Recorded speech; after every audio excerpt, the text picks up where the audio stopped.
But remember, the treasure is buried. Good morning. Happy Sunday.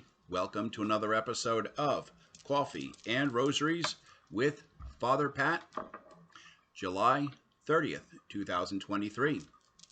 Yes, this summer is going very, very quickly. Enjoy it while you can. Um, and for those of you that are looking forward to those wonderful autumn months, well, it's only a few more weeks. So, in today's gospel, we are taught more parables. Now, again, we have the fisherman who goes out fishing and he just drops the net in and pulls it in back into the boat and catches all kinds of fish and sorts the good fish from the bad fish. Remember, when you throw a net out, you're going to catch everything that's around. And I've seen some amazing videos online of what people accidentally come in contact with when they cast the nets out. The best is watching what happens when a person accidentally catches a shark and pulls it into the boat. Not fun and not easy to get back into the ocean. But they save all the fish, they sort them out. Of course, if you belong to an Italian family, there's very little that you're going to throw back. I've gone on fishing boats and brought stuff home nobody else would touch. And if you don't believe me, ask me how sea robin tastes. Okay? And I'd like to think that maybe God is like that too. Maybe he doesn't want to throw anything away if he can avoid it. Even the not so great souls that are good, that really tried, that loved, that served. And maybe they're not the perfect fish. Maybe they're not the fluke or the grouper. Maybe they are the sea robin. And he won't throw them back. He won't separate them. Okay, so the fish that are separated, the ones that aren't any good, the ones you can't eat, okay, maybe throw them back in the ocean. Maybe use them for fertilizer. Put them in a field. Watch the way the plants grow. But they're separated. Again, much like separating the wheat from the chaff, the crop from the weeds, they're separated, thrown out. Just like the souls that reject God, they're cast out. And again, we're talking about the gnashing of teeth, the wailing, the profound horror and sadness of being thrown away. Okay, so we do know that God does separate. But what about this notion of a buried treasure? A treasure is buried in a field. Sell everything and buy that field so that you can have that treasure. Well, I'd like to think a couple things about this parable. The treasure was hidden. A very fortunate person found it. Okay?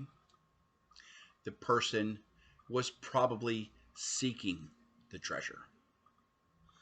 So, is our faith, is our salvation going to be dumped in our lap? Here, you're saved. No.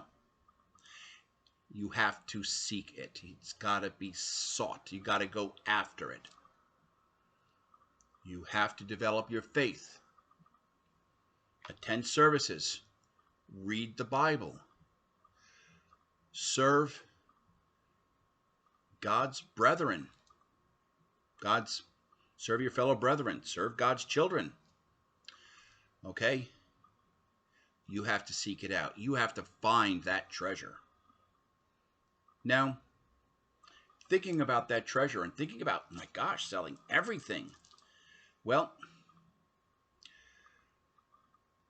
that person sold everything they had to gain a treasure that was greater than anything they understood. Okay? Person took what little money they had, bought a little piece of land, and all of a sudden had wealth beyond his wildest dreams. Okay, let's think about our treasure, the treasure that we seek. And that treasure is our relationship with God. Okay, we seek it, we try to find it, and once we find it, we realize it's greater than anything else that we have. Now, giving up everything to have this treasure, does that mean give away all your money, all your possessions, live in a cardboard box somewhere, be poor? No. But it means put the treasure first. Put the treasure before worldly belongings, worldly fame, worldly power. There are people that want power at all costs. They will quite literally give up their soul to achieve this power, to become an elected leader. They will give up everything for fame. They want to be famous, a musician, an athlete, an actor. They will give up everything for that. There will be people that give up everything for money, for wealth. Okay? And these people, they give up everything for those earthly goals. What happens to them? Well, we see what happens with a lot of these wealthy people. They lose all their money. The performers become forgotten. The elected leaders, they end up in jail. They end up out of office. They end up in trouble. Okay. So some people, that's what they put all their effort towards. But some people give that up. Some people would put their treasure first. That treasure of everlasting life. That treasure of salvation. They want to put that first. Give up everything else and go for the treasure. It's kind of like Make a Deal. Anybody remember that show, Let's Make a Deal? Well, do you want what you have now, or do you want what's in the mystery box? Well, they go for, well, it's not a mystery, but they go for that treasure, that box, and they get something greater than they can ever hope for. Everlasting life, salvation, joy. Okay. Now, again, I've used this theme a lot of times in the past. Okay. Does that mean give up all your money? Give up that career? Give up your chance of being a performer, an athlete, a very successful business person? No. But it means you put that aside and you put your faith first. You put the treasure first. So does that mean you can't make a lot of money? No. You can earn money. But if it comes to the choice between what your faith teaches you and earthly gain, you put your faith first. Maybe if you want to become that famous performer, if there ever comes a time when you have to commit some act or do something that goes against your faith, no, the faith comes first. Okay? Anywhere you want to achieve power, you want to be an elected leader, well, you can win the election if you do something that goes against your faith. No. The faith comes first. And you will see out there that there are people that hold their faith, hold that treasure true to their heart. They will always put God first in everything. And they can still be a leader, be a famous performer, a successful athlete, and a wealthy businessman. But the treasure comes first. And again, that treasure is buried. That pearl is buried. You have to find it. When Christ walked the earth, he was out there. He was not hidden away in a synagogue, in a temple. He was not cloistered away in a castle somewhere. He was among the people. He was out in the desert. He was traveling to different towns. But the people came to see him.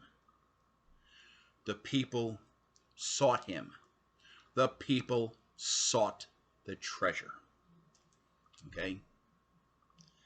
And when they found that treasure, and when they give up everything, when they put that treasure first, they were wealthier than they can ever imagine. The wealth of the Spirit. And I will tell you that I know a lot of people out there that are very happy with less than other people have. I mean, there are some people that are very famous, wealthy, powerful, but they always want more. Or if they lose a little bit, they are very, very unhappy. And yet, there are many of us out there that have a little bit less. Okay, our house isn't as fancy. Car isn't as expensive. Maybe we don't go out to fancy restaurants all the time. We have less. We're okay with it. You know, still might be a little struggle sometime with bills or whatever. Trials and tribulations of everyday life. But we find our joy and our happiness in that treasure. And maybe some of the other things don't seem as important to us. Okay? Find that buried treasure. Put it first. And, well, share your faith to those around you. If you're going to keep it buried, bury it in your heart. Keep it there and keep it strong. So for today, Sunday, July 30th, 2023, this is Father Pat Contrera with Coffee and Rosaries, saying now more than ever, love one another as God loves you.